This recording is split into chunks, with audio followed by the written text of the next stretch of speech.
got a load of running around to do today, a little bit of reaction going on, an engine cover that was sent to me.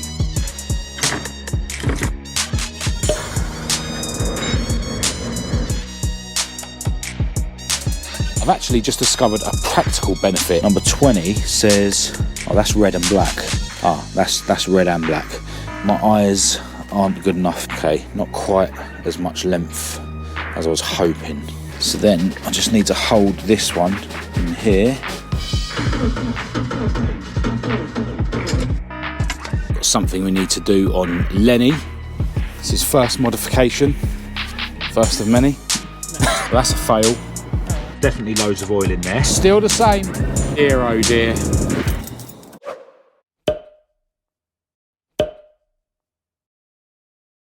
Hello and welcome to this video. I'm Marcus Hayes and you join me on a typically busy day in my life that is basically dominated by my love for cars, in particular classic Fords. I've got a load of running around to do today, including posting all this merch out, which is mainly calendars. If you haven't grabbed your 2024 calendar from my website at marcushayesuk.com, I suggest you go and order one before they run out, because they've been very popular. Over here on the table, I've got the pedal box parts from Heidi, my hearing aid beige Model Mark II Escort, that I painted in the last video. Painted these in the freezing cold in my shed. And I mean, they're not perfect, but they're definitely good enough. Here's the actual pedal box itself. Definitely a little bit of reaction going on in places. Yeah, just around the edges and stuff. And all these runs here were actually from the original paint job on this part 40 years ago. But yeah, definitely good enough considering the conditions that I'm working with.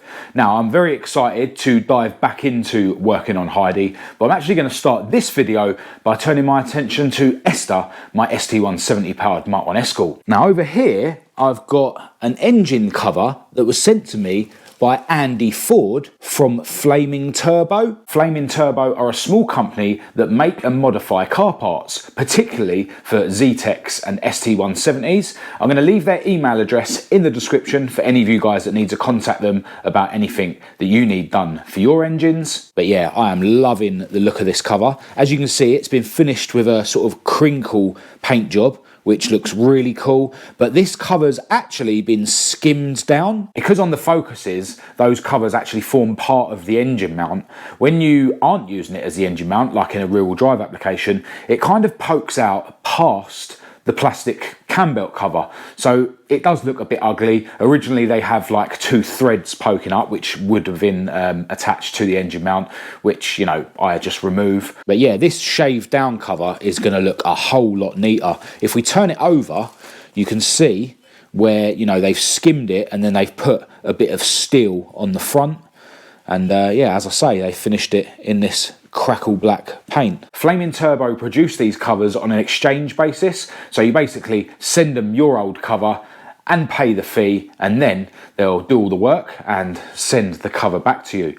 Now, I can't wait to get this fitted to Esther. First, I need to change my clothes because I'm currently wearing one of the brand new Esther t-shirts, which are now unavailable on my website because I'm dealing with all the orders of the people that jumped on the pre-order.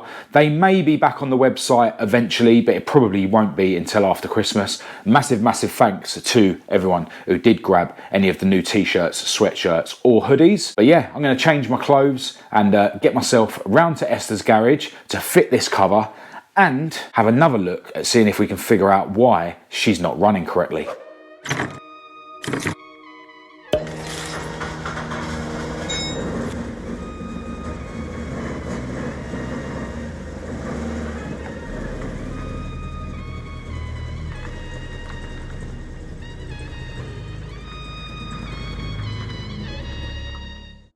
All right, so you can see what I was talking about a minute ago by this cover, the way that it sticks out really far, and there's the holes for the threads that I was talking about. In fact, because this is an ST170 cover, it's only got one thread hole.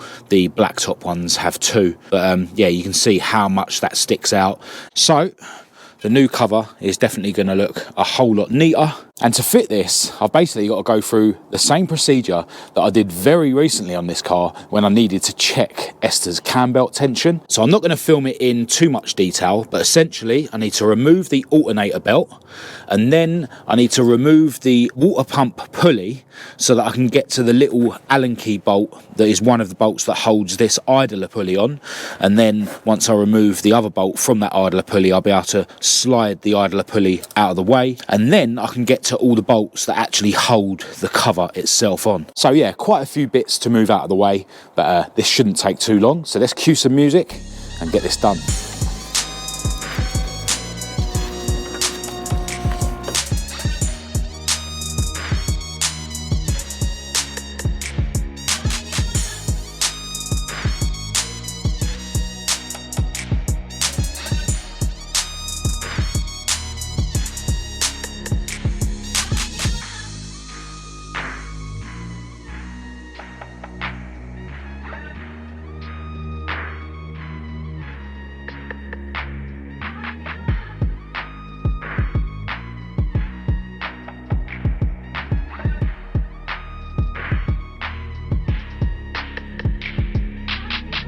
All right, job done, and yeah, I'm really happy with how it looks.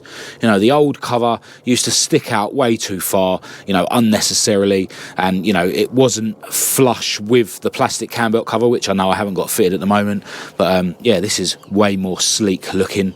And yeah, when I do put the plastic cam belt cover back on, and it sort of meets up with the new cover, I think it's going to look even better. But I've actually just discovered a practical benefit of this new cover. Let me explain. Now, Esther runs the Retro Ford Motorsport alternator kit with this lightweight Nippon Denso alternator, which I think is a great kit. It obviously has this idler pulley over here, and you've got two places to adjust the alternator belt. You know, you've got adjustment on this bracket here, and you've got adjustment on the bracket for the idler pulley. So you can sort of, you know, manipulate how high this belt is. But it was always a balance, because if I had the idler pulley up more, which would mean that this alternator was in more, then there was a risk of the pulley hitting the hose here. Obviously you can manipulate that slightly, but not too much, because of the way I've got my dipstick bracket mounted, which I actually cut out a little bit as well. So, you know, by moving a bit of this and a bit of that, you sort of get it to an ideal spot. But if you have this too low, it means that the alternator is obviously swung out a bit more, and then it meant that this belt was lower, and it actually ended up fouling on this old cover. As you can see, you know, it's left a mark there, so it wasn't ideal how I had it anyway, which then inevitably ends up wearing the belt out. But with this new cover, you know, there's no cover under where the belt is, so yeah, it's way better for clearance of the alternator belt. One thing worth noting about this cover is that the top bolt, which goes in that hole there, is now too long, but that's to be expected because the cover is so much thinner in that area. So yeah, I just need to find a shorter bolt to go in there, but seeing as it's the top one, you know, it's easy for me to fit that bolt without taking anything apart. So yeah, not a massive deal at all. So yeah, really happy with Esther's new engine cover. I want to send a massive thanks out to Andy Ford and the rest of the guys at Flaming Turbo. As I say, I'll leave their email address in the description for any of you guys that want to get a cover for your engine. But right now, before I need to rush off and do all the running around that I need to do today, I want to see if we can do a little bit more diagnostics to figure out, hopefully, why Esther's not running right. Alright, so if you watch the last couple of videos that feature Esther, you'll know that we've got a bit of a problem at the moment with her VVT. Now, the VVT solenoid is here, and it works with oil pressure to basically advance or retard the inlet cam dependent on the map. And the map was obviously optimised on the rolling road by Chris Todd when we tuned Esther. Now, what I've noticed, and the reason that I know it's something to do with the VVT, is that on the VVT screen of the Mighty software, which is the Motorsport Electronics Integrated Tuning Environment, yeah, on the VVT screen, you've got the target, which is basically how much cam advance it should have, dependent by the map, and then you've got the actual, and the actual advance is relayed to the ECU by the cam sensor. And basically the engine's running rough, and the actual advance isn't following the target advance. So you know, the problems are that the VVT isn't working. And when you've had your car, you know, mapped with the VVT and you essentially switch it off, it makes the car, you know, really low on power. It's not the same as people that lock off the VVT and then have the cam timing dialed in to suit. Anyway, I've already tried another VVT solenoid, which didn't solve the issue, and I've taken a log, which is basically a recording of what the ECU is doing, and I haven't actually relayed that to the guys at Motorsport Electronics yet.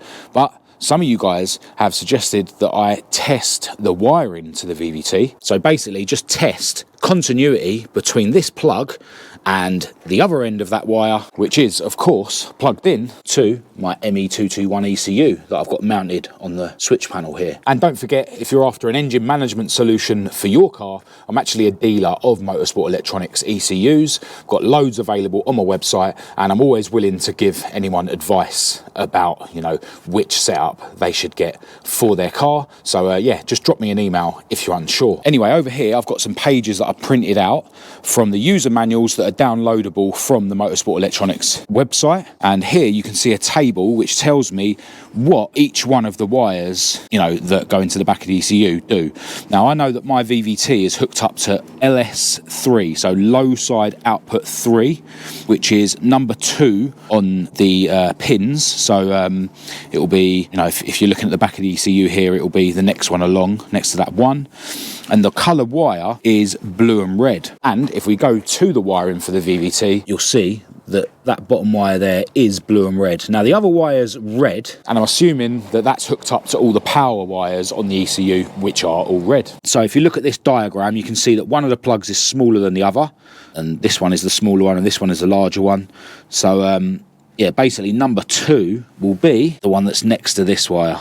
So basically I'm going to test for continuity between that blue and red wire and the wire that's on the plug that's plugged into the VVT. And if we don't have continuity, then that could be the issue. It could literally be the wiring harness going to the VVT. And then what I'll do is I'll test also for continuity between the red wire on the VVT plug and one of the other red wires. So this one here maybe, because as I say, I think all the power wires are just like linked together. And yeah, we'll see if we've got continuity there as well. And in fact, if we check, so it's the last wire along on there, which will be number 20. Number 20 says, oh, that's red and black. Ah, that's red and black. My eyes aren't good enough. But yeah, I'll find an actual solid red wire to test continuity between that and the red wire on the VVT solenoid. So just to give me a bit more length, I'll undo these plugs. Probably a good idea to not have it plugged in while I'm messing around anyway, in case I bridge 2 wires that I shouldn't be. It's worth noting as well that the new ME221 ECUs have a much better like plug sort of system on them. Yeah, this is the old ME221, but the ones for sale on my website are obviously the new generation ME221s. We should have quite a lot of length on this, luckily, so should make things easier. We'll just poke that through there. Okay, not quite as much length as I was hoping. Alright, so this might be a bit awkward because I need one of these wires from the multimeter to reach over there and the other one to reach there. But we'll see how we get on. But we need to switch this to the ohms setting, which is down the bottom. And we'll stick it on 200. I think we'll just have to stick that up there like that. Yep, that works. First of all, we'll touch these wires together just to check that the gizmo is working, and as you'll see, we get a reading there, 0.3. So that's the resistance in the machine itself. So anything more than that shows a resistance in whatever you're measuring. And basically I need to hold one of these in there on the blue and red wire, and the other one on the blue and red wire that I just mentioned, and then we'll see if we actually get a reading on the machine. All right, luckily this one's able to sort of hold itself in there. So then I just need to hold this one in here, and we are getting a reading. So now I'll just do the same for the red wire. We'll try that red one there. Let's check what that is. That'd be number 13 there. Number 13 is indeed ignition switched power, red wire. And we have continuity on that wire as well. So, in my mind, that rules out the wiring harness. The wiring must be okay.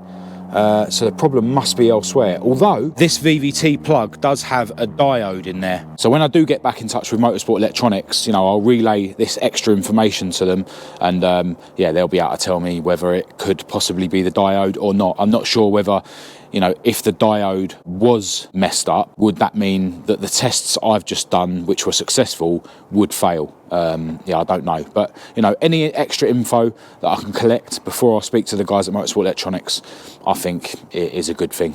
Now, there is one other thing that some of you guys suggested, and that is, you know, maybe it's the cam sensor itself that's at fault. But in my mind, if it was the cam sensor at fault, the engine would still run right, but we would still get the symptoms, you know, with the laptop plugged into the ME221, where, you know, the laptop's telling me that the cam isn't advancing as it should because the sensor's wrong. I don't think the cam sensor being messed up would affect how the VVT works. I think it would just affect what the cam sensor is telling us about how the VVT is working. But, you know, I'm no expert. And I do have a spare cam sensor here. Now, I know that the ST170 ones are slightly different than the blacktop ones, so hopefully this is an ST171 and hopefully this spare one works. But yeah, to fit this is literally just one little bolt. I mean, it's quite fiddly to get to, but yeah, take the bolt out, pull the sensor out, put this sensor in, put the bolt back in, plug it back in, then I'll plug the VVT solenoid back in, then plug the ME221 ECU back in, then plug my laptop in, and yeah, we'll start the engine up and see if we've resolved the issue.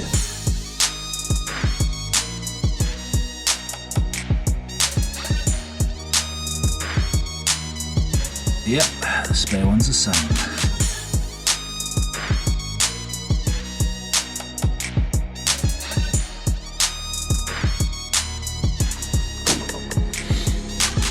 Put it on the VVT screen, and this is what we're looking at. We need this to follow this. All right, the battery's flat, so find out later on in this video whether that cam sensor has solved Esther's issues. Because right now, I've got loads of running around to do. All right, out we go to do all the running around I need to do. But first, got something we need to do on Lenny. It's his first modification, first of many. Because yeah, the rear number plate didn't come with any of the caps. So it looks really ropey with the silver screws over the black letters. So, from our friends at Halfords, Cat picks these up. Be a whole lot quicker with this electric screwdriver. Ah, I think they're actual threads in there, you know. Yeah, maybe use that. Yeah. In the cap. That's yeah. What I was say. Is it too wide? So look. Yep. Well, that's a fail. Oh. That's actual threads in there. This won't screw in.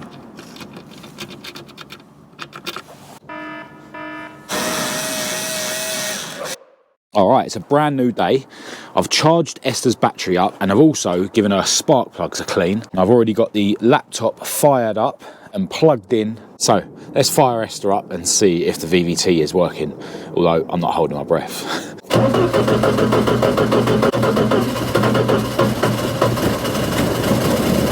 As you can see, these are still not following each other correctly, which means swapping the cam sensor has not solved Esther's issues. Now, since I was around here the other day, I have actually been over to the other garages, and I decided to remove the VVT solenoid that was fitted to Maud, my Model Mark II Escort, because, you know, last time I stopped driving her, she was running absolutely fine. So I know for a fact that this VVT sensor works. You know, it might just be a coincidence that the spare one that I had, that I've now fitted to Esther, was faulty. So I may have ended up replacing a faulty solenoid for a faulty solenoid, because I definitely remember assuming that I didn't have any spare VVT solenoids. I know that I've had to change Maud's one in the past, and then Johnny Bamber reminded me that he gave me one. So it might just be that, you know, that spare one that I fitted to Esther recently was a dud one that I just didn't throw away, and then that might be why, even though Johnny Bamber gave me a spare one, I assumed I didn't have any spare ones left. But before I chuck this in, there is something else I'm thinking of having a look at, because because the VVT is obviously controlled by oil pressure. You know, this is the VVT pulley, and you know, it uses oil pressure to, you know, adjust the cam basically. So if oil's not getting into this pulley, that might be why it's not working. You never know, there might be something blocking the hole that sends oil to the VVT pulley that's not allowing the oil to get through. And you know, I have had the rocker cover off recently, I've had all the cams out and I've been changing the buckets, so you never know, there might just be something blocking the hole. Now, before I whip the rocker cover off to see if I can see anything, what I thought is maybe I should just remove this bung from the end of the pulley, because when you remove that, loads of oil, you know, normally comes out, right? So if I remove that and no oil comes out, then that could sort of confirm my theory that oil isn't getting to this pulley. Now, it could be, of course, that this pulley is faulty as well, so that's another option. So yeah, let me just take this bung off. So there's definitely loads of oil in there, so that confirms the oil's actually getting to the pulley. Let's try fitting Maud's VVT solenoid.